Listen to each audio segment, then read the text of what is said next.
Okay, the next step we need to do here is to make some areas lighter and darker to make this a bit more interesting, a bit more creative. Now, for making things lighter and darker, we can go here, select red mouse here, and then we have the dodge tool and the burn tool.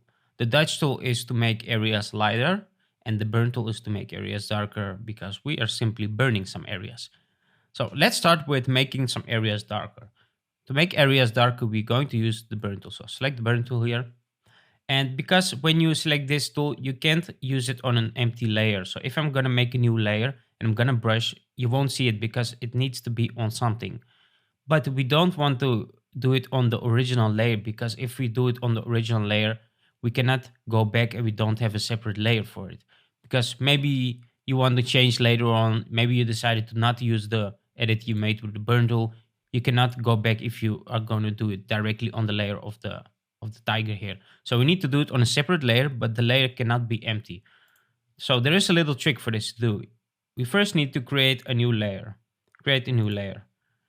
Then go to edit and select fill. And here we have the content that we can fill the area with.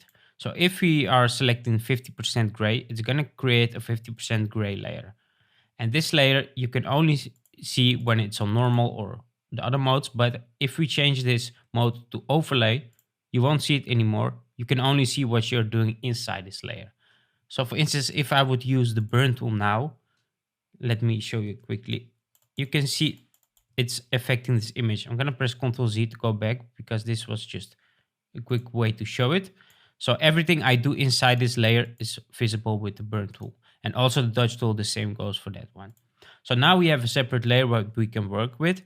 And if we, for instance, I'm going to brush some stuff darker now, I can always just disable the layer later on and I don't ruin the original photo. I always have a different layer for it, right? So let's start with the burn tool. Now, first of all, here you can select the shadows, midtones, and highlights that you want to burn. And here you have the amount of exposure. Now, if you're going to bring this up, it's going to burn a lot. And we don't want to burn a lot. We want to do this step by step. And the first thing, obviously, always we start with highlights. We first burn the highlights, then the midtones, and then the shadows. That's something you need to remember. Start with highlights, bring the exposure a bit down, let's say around 40. If you have a darker image, you can use more. For this image, probably 40 is enough. I would just try this and burn, and I can see it's getting burnt a little bit, and this is perfect. So again, you can make the brush bigger and smaller with these two buttons next to the letter P on your keyboard. And let's start with burning the background a bit darker. And you can see here, I just click on the background and I make them a bit darker.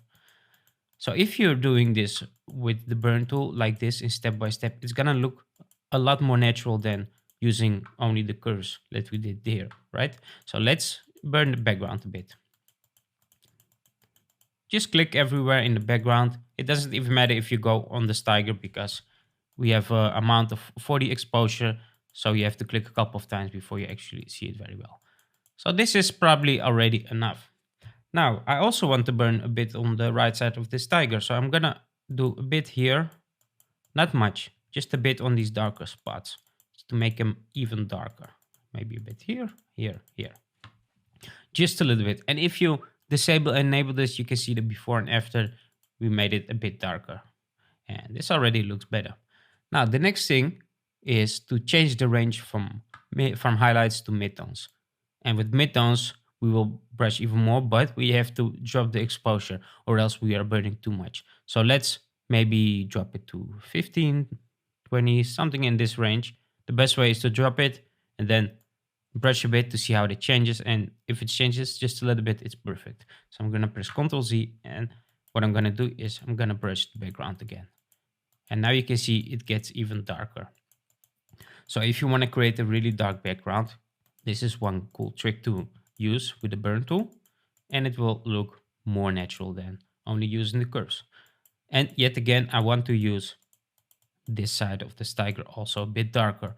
So I'm just simply gonna brush this a bit there. Don't have to do it too much, just a little bit.